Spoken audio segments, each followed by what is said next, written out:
If you happen to be someone like me who completed primary and secondary education in Nigeria, then we all have a common enemy, the math teacher.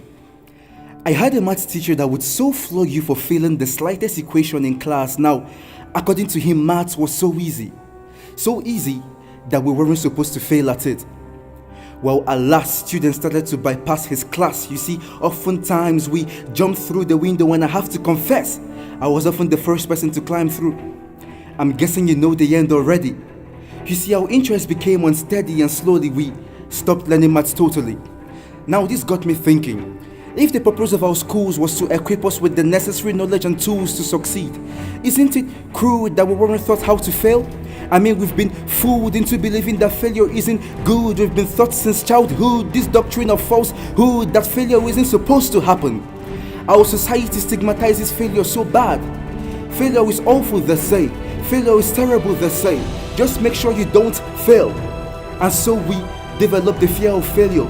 Failure, which is a vital, essential, and inevitable part of success and existence at large. See, anyone who has never failed has never taken risks. Anyone who has never failed has never left their comfort zone, just sitting in their very own throne and doing so little because this truth remains unknown. Listen to my tone. You see, the comfort zone is the surest path to mediocrity.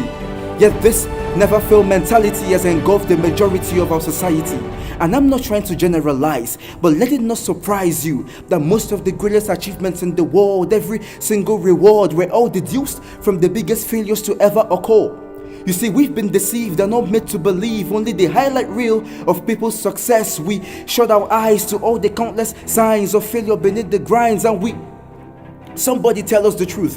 What if we all knew that Walter Disney had his cartoons rejected, got fired and put in bankruptcy, that he actually had to survive by eating dog food? But all we know is the successful Walt Disney. What if we also knew that Michael Jackson practiced his dance moves hundreds of times till he literally collapsed, and sometimes he didn't quite get them right, but all we know is the king of pop? The television executives fired Oprah. They said she was unfit for the job. She suffered devastation and went through depression, but we don't care to know about that, right?